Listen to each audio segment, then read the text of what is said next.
Sampai adapun tanda orang yang kurang akal itu 7 perkara juga. Tanda orang berakal 7 kita dah bilang ya. Buat jahat padanya dia balas baik, merendahkan diri, diusahakannya segala pekerjaan kebajikan serta disegerakannya mengerjakannya. Kalau bikin kerja nak beres, nak genah-genah dan nak beres semuanya ya. Itu tanda orang ada akal. Keempat, benci akan segala pekerjaan yang jahat, semua tak suka ya. Yang orang tak kisah tahu benda jahat tak jahat, macam selamba je kau nak bohong main lepas saja cakap. Nak kasih alasan, main kasih alasan. Oh tak sempat lah, saya sibuk lah. Allah, begitu aja macam tak bersalah kalau ada janji dengan orang semua tu. Itu semua orang tak ada akal. Senantiasa menyebut nama Allah dan mohonkan apa pun daripada dosanya kepada Allah Taala serta ia mengkaitkan maut dan kuburnya. Senantiasa ingat dosa, senantiasa ingat Allah, senantiasa ingat maut, senantiasa ingat kubur. Itu tanda orang ada berakal ya.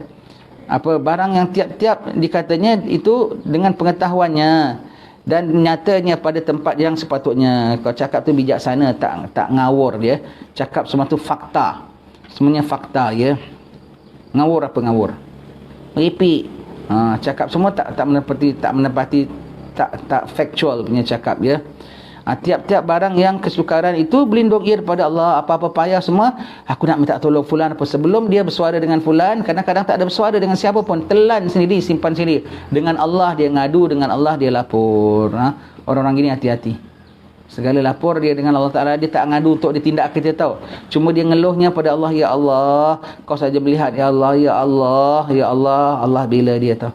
Allah sangat-sangat bela dia. Orang-orang kayak begini ya. Baik. Adapun tanda orang-orang yang kurang akal itu 7 perkara. Cuma semak. Kalau kita rasa tak ada satu pun kita, bermakna kita tak ada akal. Bahkan orang yang ada akal akan pandang yang 7 di atas, aku kok belum lagi ya. Aku kok belum lagi. Kepingin aku nak ada yang macam 7 di atas ini. Bahkan dia tengok yang bawah, ini aku ni, ini aku ni, ini aku. Ya Allah, kikislah aku daripada sifat ini. Itu ya. Yang pertama, menganiayai segala orang yang di bawah hukumnya. Kesian orang di bawah ini, semua kena tunduk, kena patuh dia. Tak boleh tidak. Kena tahu, kena tak dengan saya tahu. Awak tak boleh tidak tahu. Saya majikan awak ya, jangan begitu ya, begitu semua. Berdosa tahu ya, tak amanah ya. Tak dengan dia, dosa. Dia tak dengan Allah, tak apa-apa. Kita tak dengan dia, dosa. Dia tak bawa kita taat kepada Allah, tak apa-apa. Allah, bukan main di-highlightkan untuk orang di bawah dia. Orang gajinya baik, orang kebunnya baik, anak isterinya baik. Kena dengan taat dia, ni abah tahu, ni abah tahu. Tak boleh derhaka ya. Habis dia tak ajar anak ni sembahyang, tak ajar anaknya didik, tak ajar anaknya apa semua. Allah, susah ya orang di bawahnya tu ditindas. 2, membesarkan dirinya daripada segala orang yang mulia daripadanya. Kalau nampak orang yang lebih mulia daripadanya, dia rasa besarkan. Terus dia punya mentayangkan dirinya. Saya dengan anda statusnya lebih kurang sama. Tak pamerkan, rasa macam layak lah yang ada orang gitu tau. Kalau dah ada orang-orang tertentu datang, dia punya terhangguk-hangguk, dia rasa kita semua dia tak pandang kita macam lalang. Kalau tidak, duduk juga bal-bal dengan kita. Kalau orang besar semua, kita ke tepi kita semua dengan orang besar saja. Macam inilah label aku ni sebetulnya. Inilah label aku. Dengan korang tu setakat bolehlah. Allah. Semuanya begitu. Ada ya orang gitu ya. Ada kalau ada orang besar datang ya. Ada itu semua dirasa itulah label dia. Bukan main ke tengah sekali. Bukan main sampingnya begini.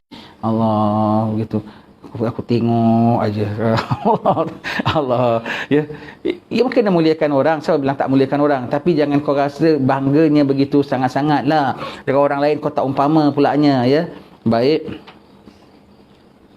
Dan menilai ia akan segala manusia dengan telik mengurangkan dia serta melebihkan dirinya. Semua orang tak ada standard dengan dia. Kalau pandang orang, dia suka berbaik dengan orang dengan rasaan apa? Kesian, inilah dia orang-orang bawah. Kesian, dia orang-orang ngerti. Kesian. Jadi dia tu orang yang mengasihani orang lain kerana orang lain semua di bawah dia. Jadi dapat dengan kehadiran dia, beruntung majlis orang tu. Ya tak apa, kita takkanlah orang jemput tak datang. Dengan kita datang besar hati, jadi meriah majlis dia. Oh, kita datang meriah majlis dia ya. Amboi. Sebab itu kalau pandang orang semua tu, wah, beruntung orang dapat berkawan dengan dia. Beruntung orang dapat dihadiri olehnya. Beruntung. Allah, tak sedar diri. Israel datang dia tengok kau beruntung tak beruntung. Ya. Apabila ia berkata-kata dengan orang yang lain tiada dengan adab dan sopan. Ambilkan saya itu, buat ini. Amboi, orang semua jadi orang suruhan dia, ya. Allah, ya. Baik. Apabila ia melihat dia akan pekerjaan seorang yang salah, maka tiada dimuliakan melainkan dihinakan, dan tiada ia benci akan kesalahannya. Apabila melihat akan pekerjaan orang yang salah, maka tiada dimuliakan melainkan dihinakan, dan tiada ia benci. Kalau tengok orang buat salah, benci terus. Tetapi tiada dia benci akan kesalahannya. Orangnya dia benci, tapi kesalahannya daripada tak apa-apa. Tengok orang buat salah, tak boleh buat begini, benci, kutuk. Tapi kesalahannya tak nak dibetulkan. Beza ya. Kalau kau tengok orang buat salah, kalau yang sepatutnya apa, kesalahannya dibetulkan, orangnya jangan dibenci, orangnya diperbaiki, orangnya dinasihati. Saudara, jangan begitu. Kalau dia berubah, alhamdulillah, terus kita dah terima dah. Ini orang dikutuk, dia benci, sampai bila-bila dia cap, dia brandkan orangnya, ya. Tapi kesalahannya pada dia macam tak serius. Cuma orangnya saja dikutuk, kesalahannya tu pada dia macam tak serius. Dia punya penekanan dia tu bukan pada kesalahannya, pada insannya. Kalau orang salih tidak, ditekannya kesalahannya, diubahkan jadi baik. Orangnya dia tak benci, orangnya dia tidak musuhi. Itu ya. Itu bezanya ya. Itu beza. Dengan orang very non-forgiving. Orang salah, tak ada mahab bagimu. Kau dah salah, kau sampai bila-bila kau tak guna. Tapi kesalahannya tak nak dibetulkan. Sebab apa? Dia pun lebih kurang juga buat benda tu. Allah, ya. Kelima, kasih ia akan segala perbuatan yang salah dan akan segala orang yang jahat. Bukan main support, bukan main sokong lagi. Bukan main support, bukan main sokong lagi. Sanggup angkat spanduk, bela-bela, bukan main lagi. Allah, sanggup bertunggu tangga. Kalau nak bela orang begini, sanggup berkampung. Allah, kalau orang salah dibela, tak nampak pun salahnya. Nampak baiknya sahaja. Dipelambat dia mengerjakan segala pekerjaan yang baik dan disegerakannya segala pekerjaan yang jahat. Kalau perkara yang baik, wegah kalau nak bikin. Las-las tak bikin. Tak ubah macam Bani Israel. Disuruh sembelih lembu, tangguh, tanya itu tanya. Hampir-hampir tak bikin. Las-las bikin juga, tapi dalam keadaan punya tak rela. Jadi kalau perkara-perkara baik suka tangguh. Kalau perkara yang bukan-bukan, bukan main lincah lagi dia. Dengan segera. Apabila datang kepadanya satu kesukaran, maka tiadalah sabar ia. Tak ada tenang. Orang bilang tak cool. Tak cool. Terus, marah, meradang. Kalau tak boleh marah, meradang, meraung, menangis, meratap. Allah, getun sekali. Allah, kalau dapat satu kesukaran. Yes, dah puas, senang, sukar sekali-sekali. Sebetulnya dalam hidup banyak senang ke banyak sukar ya? Ya banyak senang ya. Sukarnya sekali-sekala ya. Sukarnya sekali-sekala. Tak terima sekali. Nampak dia punya reaksinya berubah. Begitu semua orang-orang yang kurang akalnya. Tengok kalau dalam keadaan situasi macam mana, tengok macam mana. Dia tenang tak? Nampak dia tenang, alhamdulillah, ni tanda orangnya akalnya genah. Istilahnya orang yang sempurna akal, maknanya orangnya akalnya genah. Bilang orang genah. Kalau tidak, namanya tak genah. Tak genah tu apa? Tengok cermin, kadang-kadang kita nampak. Itulah orang yang tak genah. Ubahkan PL biar boleh jadi genah ya. Tak genah tu maknanya tak senonoh. Tak senonoh, PL-nya tu tak senonoh ya. Tak elok lah, orang Melayu bilang tak elok ya. Tak genah, macam tak sempurna akal. Betul lah, yang kurang akalnya tu. Yang kurang akal boleh taruh di situ. Adapun tanda orang-orang kurang akal ataupun tak genah. Habis cerita. Itu maknanya tak genah ya. Tak genah.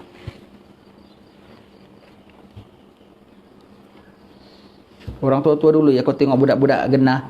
Bagus lagi, khususnya kalau budak-budak muda ya. Budak ni apa? Kok genah ya? Genah sekali ya. Anak siapa ya? Kok genah? Genah. Kalau orang Melayu bilang apa? Tumak nina. Nak budak ni tumak nina. Ketika tumak nina tu rukun dalam sembahyang. Tumak nina. Kalau orang sebut tumak nina maknanya budak dia tenang gitu ya. Bagus budak ni ya. Budak bujangnya anak siapa ya? Tumak nina budaknya. Orang Melayu lah kalau bilang tumak nina. Kalau orang kita bilang kok genah gitu ya. Anak siapa ya? Begitu ya. Kalau kita bilang begitu. Kadang-kadang budak muda tau, tapi dia lagi genah pada orang tua ya. Ada tau. Ada orang tua, ya-yaan. Kau macam apa semua. Apa ada apa dia terus pencilaan terus.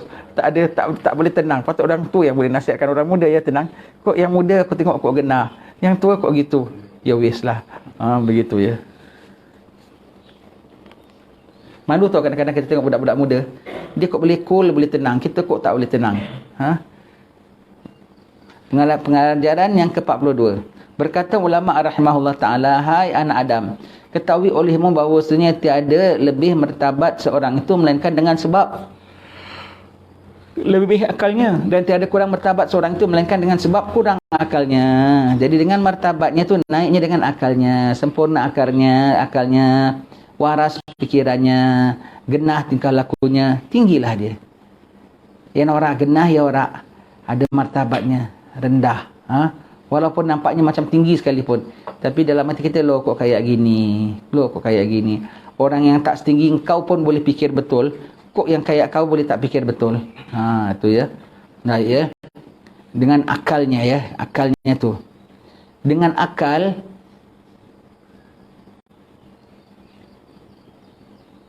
dengan adanya nafsu, manusia boleh jadi lebih tinggi daripada malaikat.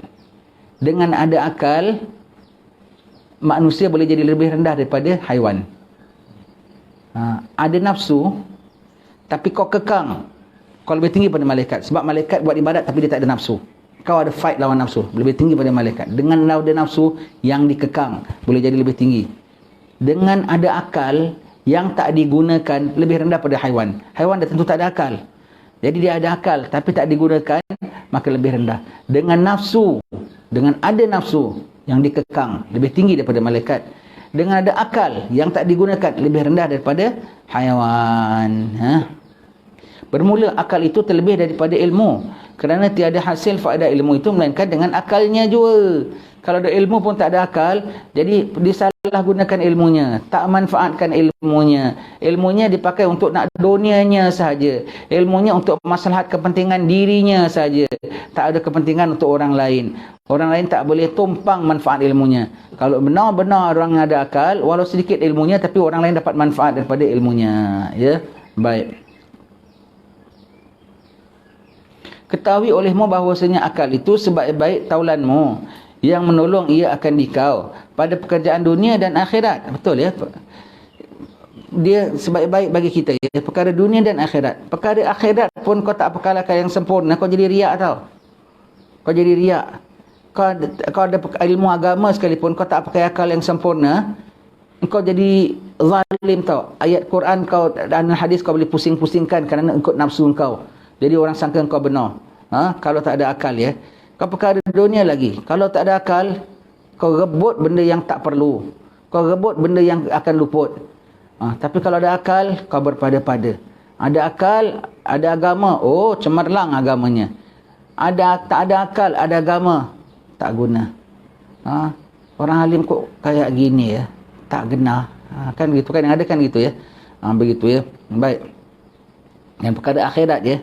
Dan kerana inilah tiada dimuliakan akan seorang itu dalam dunia di dunia dan dalam akhirat mereka dengan sebab lebih akalnya. Lebih akalnya.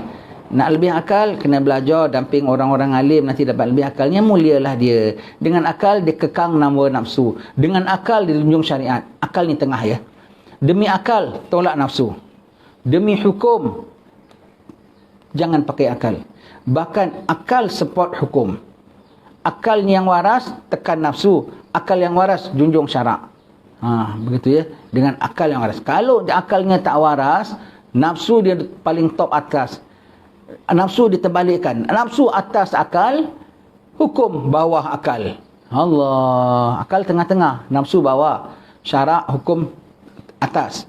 Demi akal, nafsu taruh bawah. Tinggikan hukum Allah Subhanahu Wa Taala. Terbalik, tak ada akal, nafsu paling tinggi. Apa dia nak semua begitu. Hukum taruh bawah. Bahkan hukum dipusingkan untuk sesuai dengan nafsunya yang dah ditaruhkan di atas. Tak ada akal. Waktu orang kalau marah dengan dia ni tak ada akal punya orang. Tak ada akal maknanya tak ada akal punya gitu. Dan tiada kurang martabat seorang itu melainkan dengan sebab kurang akal. Seperti kata hukama, al-aqlu ni'mar rafiq.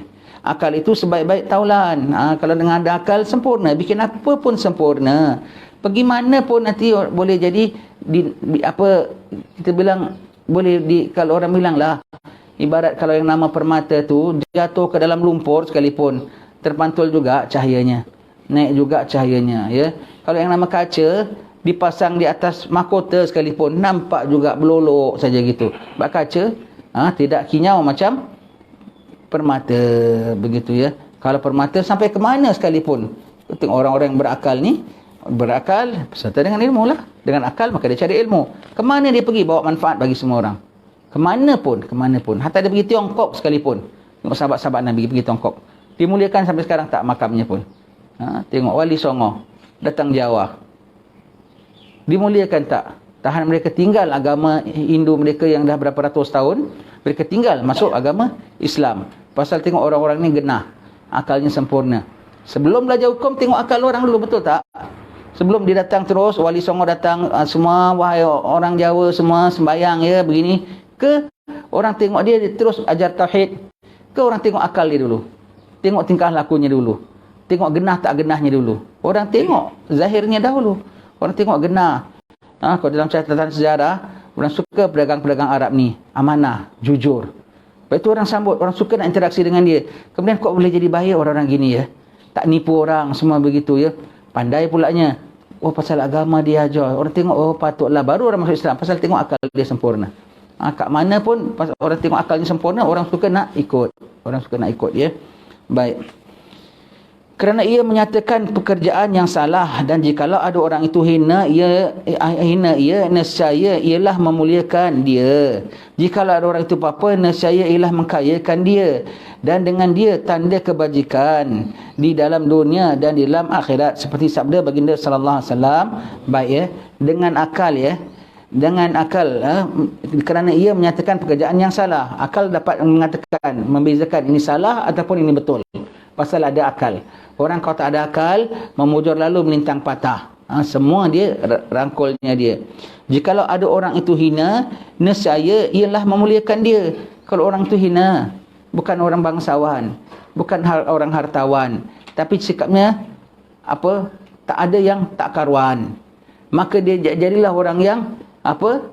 Walaupun tak handsome, tapi lebih daripada rupawan. Orang pandang dia ya. Jadi kenapa kalau dia hina jadi mulia? Pasal akalnya sempurna. Berapa banyak orang dapat kedudukan tinggi, asalnya orang kampung, orang anak-anak orang miskin saja. Orang pandang hina, tapi tak hina pasal dia punya akalnya ya. Dan jikalau ada orang itu apa-apa, saya mengkayakan dia. Kalau ada akal, tahulah dia cari makan, tahu dia cari usaha kehidupannya ya. Dan dengan dia tanda kebajikan di dalam dunia dan di dalam akhirat dengan akal. Sebagaimana sabda Nabi sallallahu alaihi wasallam, adalah bagi tiap-tiap satu itu pegawai, dan bahawasanya pegawai mukmin itu adalah akal. Setiap satu itu ada officernya, yang jaganya, yang tadbirnya. Dan yang pegawai manusia ialah akal. Dia jadikan orang tu genah tak genah ya. Baik. Kalau ada akal ya, budak muda lebih utama pada kita ya. Tengok budaknya muda tapi kok genah gitu ya. Umur dia anak, umur dia ponaan, tapi akal dia yai banding dengan kita. Kan banyak ya orang-orang yang alim-alim muda-muda sekali. Kita tengok umur dia pangkat anak, tapi ilmu dia yai banding dengan kita ya. Ada seorang Habib tu, Muhammad bin Ali Al-Junaid. Bapaknya yang alim juga, tapi anaknya warak sekali. Orang katanya bapaknya Habib Ali, Habib Ali itu Habib Muhammad bin Ali. Orang katanya bapaknya Habib Ali. Habib Muhammad tu anak engkau ya. Kalau ikut nasab, dia anak. Tapi kalau ikut ilmu, dia bapa. Allah, bapaknya pun tawaduk dengan anaknya. Anaknya mengajar apa semua anaknya. Kalau ikut nasab, dia anak. Kalau ikut ilmu, aku anak, dia bapa. Allah, bapaknya apa? Meninggikan anaknya ya. Bagi segala yang menjahat itu kenderaan, dan kenderaan manusia itu akal ya. Dan adalah bagi tiap-tiap suatu itu tiang, dan tiang agama itu akal. dan adalah bagi tiap-tiap kaum suatu yang menolong dia, dan yang menolong manusia itu akal. Betul ya, bagi setiap kaum ada yang nolongnya. Yang paling nolong mereka siapa? Orang paling berakal. Kalau apa-apa jumpa siapa? Jumpa ketua kampung, jumpa datuk pengulu. Pasal apa? Mereka lebih berakal pada kita. Idea dia kita boleh gunakan, nasihat dia kita boleh minta, genah cara fikirannya, ditunjukkan jalan yang betul, dipeliharakan supaya selamat. Dan adalah bagi tiap-tiap kaum itu yang memelihara akan dia, dan yang memeliharakan segala abid itu akal. Yang memeliharakan orang ibadat itu akal. Kalau tidak, dia jadi sombong dengan amalnya. Tidak, jadi dia mengabaikan satu keperluan lain, dia buat lebih yang lain yang tidak begitu perlu, ya. Dan adalah bagi tiap-tiap saudagar itu dagangan, dan dagangan yang menuntut ilmu itu akal. Setiap saudagar mesti ada dagangan. Jadi dagangan untuk orang menuntut ilmu tu pakai apa dagangnya? Modalnya tu apa? Akal. Dengan akal dia dapat raih ilmu. Dengan modal dia dapat untung. Jadi dengan akal dia dapat ilmu. Tak ada akal, kau sekolah tinggi pun tak guna.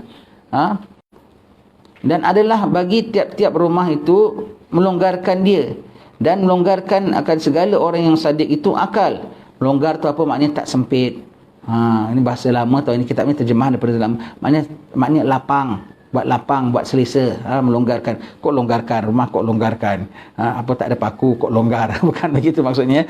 Dan itu buat kelapangan, ya. Jadi kelapangan orang sidik tu akal, ya. Dan sebab orang nak benar, ya, orang nak benar sempit tau. Kadang-kadang dicemooh orang, kadang-kadang dikutuk orang, kadang-kadang dipandang orang kok tak kaya orang lain. Tapi kalau dia akal, biarlah orang cakap apa, aku tetap dengan kebenaran aku. Lapang tak? Ya lapang. Dan Allah bagi tiap-tiap binasa itu yang meramaikan dia, dan yang meramaikan akhirat itu adalah akal, ya.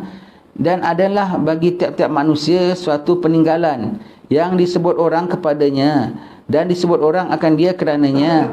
Maka peninggalan segala manusia itu akal. Dan adalah peninggalan manusia itu akal. Kan manusia, orang bilang kan, rimau mati tinggalkan belang, gajah mati tinggalkan gading, manusia mati tinggalkan nama. Manusia yang macam mana? Dia inilah orang yang termasyur, yang suka duduk kat simpang bual-bual. Ada orang sebut tak? Dia inilah orang yang apa dulu suka duduk menganggur. Ada orang buat sebut nama dia tak? Ni almarhum sampai dia dah mati, sampai sekarang orang masih sebut nama dia. Imam Syafi'i, orang masih ikut cakapan dia. Imam Nawawi, kiai-kiai kita ni semua sampai sekarang ni kita duduk ni madrasah ni, Kiai Nur ni, MKN, Madrasah Kiai Nur. Kita bilang tadi kita kuliah di MKN. Oh, di MKN, Madrasah Kiai Nur. Begitu ya namanya, kita nama sebut MKN tempat ini, ya. Apa kan majlis, kenapa Majlis Kesihatan Negara, Majlis Keselamatan Negara, ya. Ini MKN, ya, Majlis Keselamatan Negara juga, Majlis Kesihatan Negara juga. Pasal biar sihat apa ilmunya, sihatlah negara. Aman ilmunya, amanlah negara. MKN, Madrasah Kiai Nur ni, tengok dah meninggal berapa lama semua tu. Orang kampung saja. Tapi manfaatnya ni sekarang yang tengah tengok internet ni, berapa ramai ni. Ada pada orang Singapura, ada orang Indonesia, ada orang mana semua itu. Daripada berkat orang ini, berkat kiai ini, ya. Peninggalan manusia akal. Kerana dia tinggalkan, dia bikin madrasah, kerana orangnya mula, maka orang suka gitu nak bikin, nak hidupkan. Dan adalah bagi tiap-tiap pelayaran itu khaimah, dan khaimah segala mukmin itu akal. Orang pelayaran, orang musafir, tiap-tiap musafir ada khaimah, betul tak? Musafir ada khaimah, kalau dia penat berhenti. Musafir negeri Arab lah. Musafir negeri Arab kalau penat berhenti malam, siang bikin baca khemah untuk dia berhenti rehat. Orang berakal apa-apa semua dia punya berhenti, dia punya observe, dia punya nak ambil energi, dia punya apa? Khemah dia lah, stesen perhentian dia, itulah akal dia. Jadi lepas ada akal, dia gunakan akal, rehat sekejap, renung dengan akal, dia boleh proceed lagi, boleh proceed. Sebenarnya daripada ketiaan daripada sabda baginda sallallahu alaihi wasallam. InsyaAllah akan kita sambung baca pada pertemuan yang akan datang. Semoga Allah Ta'ala ampunkan segala dosa kita, pandu kita pada saki-baki Ramadan yang masih tinggal lagi 2 minggu ni, kita dapat tekun ibadat kepada Allah Subhanahu Wa Ta'ala. Asyhadu an la ilaha illallah, astaghfirullah, nas'alukal jannata wa na'udzubika minan nar. Asyhadu an la ilaha إلا الله أستغفر الله نسألك الجنة ونعوذ بك من النار أشهد أن لا إله إلا الله أستغفر الله نسألك الجنة ونعوذ بك من النار اللهم إنك عفو تحب العفو فاعف عنا اللهم إنك عفو تحب العفو فاعف عنا اللهم إنك عفو تحب العفو فاعف عنا يا كريم صلى الله على سيدنا محمد وعلى آله وسلم الحمد لله رب العالمين. Sekian, Assalamualaikum warahmatullahi wabarakatuh.